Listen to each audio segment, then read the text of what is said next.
Well, Ben, Jessica, a lot of relief from the passengers I spoke with today. All of them telling me they never expected a landing like this one.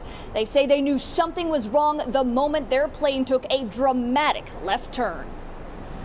At first, it just seemed like a normal, windy day, hard landing, and then it was the hard left when you could tell that things were a little bit off, and then seeing the grass on either side of the aircraft. Passengers telling us it felt like a turbulent landing, but nothing too out of the norm until they took that hard left turn off the runway. No one really seemed super worried. It felt like a smooth landing, but we fully went left, veered off the runway, and then while we were still at full speed, and ended up over a grassy plain in the middle of two runways. Those on board giving credit to the pilot, who say she got on the intercom system right after the landing. After the plane landed, she mentioned that she that she didn't have control of the steering.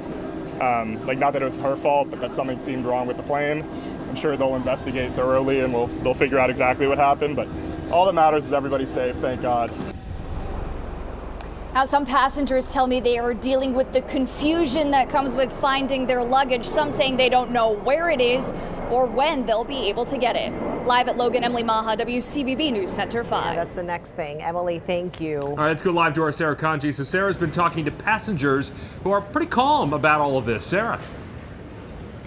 Ben and Jessica, passengers we talked with said that the landing itself didn't really raise any eyebrows, but once they were on the ground, it was that braking and then all of a sudden realizing that they were on the grass. Massport here providing bottles of water in Terminal C for passengers as they left the gate area. They were on the JetBlue flight that ended up off the runway. One of the passengers shared some photos of the view out the window of the plane after they ended up on the grass. Now, the captain announcing that she lost steering, and many were grateful it was not worse. We were given no warning.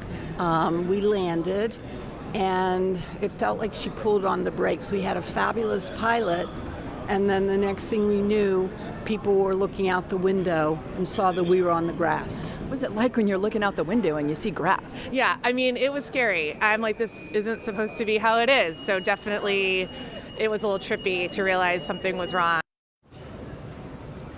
The passengers we talked with say it was unnerving to see police and fire on the runway, but once they realized that no one was hurt in the plane, the atmosphere inside was pretty calm, and everyone praising the pilot for not only handling the situation, but for keeping them informed. Live at Logan, Sarah Kanji, WCVB News Center 5. All right, Sarah, thank you. So JetBlue has responded to us with a statement that says, in part, quote, "Safety is JetBlue's top priority. We will conduct a full investigation of the incident and will work closely with the relevant authorities to understand the cause." Of course, the big question right now is, how could this happen? So for more insight on that, we want to bring back our aviation expert, the former CEO of Massport, Tom Kinton. Thank you for joining us once again. Let's start. Good afternoon. Good afternoon. Let's start from the beginning. With your knowledge, your expertise, what happened here? Well, it appears the brakes locked up on the pilot. Probably the left main gear, the way it pulled to the left, which is why she didn't have any steering because of that brake lock on the left main. Unfortunately, it was able to leave the runway at a very low speed, went into the grass, but it really didn't go in at a high speed because that really would have been bogged down in the mud, given all the rain we've had if it went in there at a high speed. So again, the investigation will reveal really the facts, but I think it was a brake main gear that locked up on her. So I imagine, Tom, they take the plane out of service and they pull it apart to see what happened here?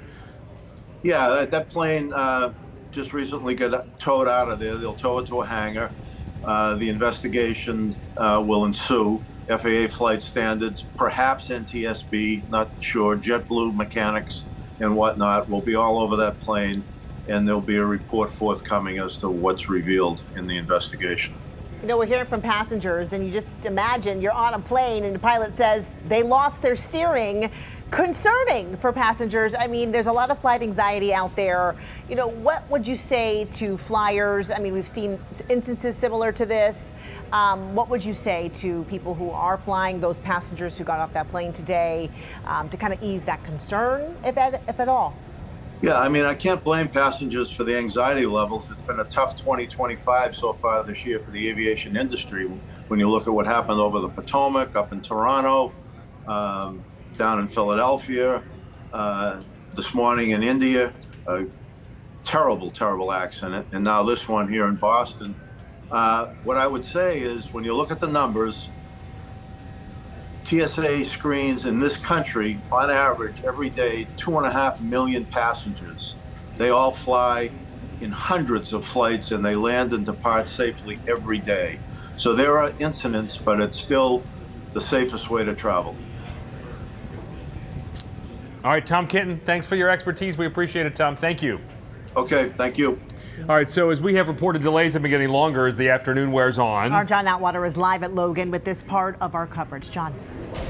Yeah, Jessica, some significant delays still at this hour. You look up here at the boards, these are departures and arrivals. You see a lot of orange up there. That is not a good thing because that indicates there are a lot of delays. One of the worst here, we're looking at San Francisco. This flight from San Francisco delayed 4 hours. There's a flight from Cincinnati delayed 3 hours. The worst is if you're coming into the airport. Now, if you're leaving the airport, there are still a lot of delays. You see them here in the orange. Some are 2 hours. That is about the longest, but many are much shorter than that.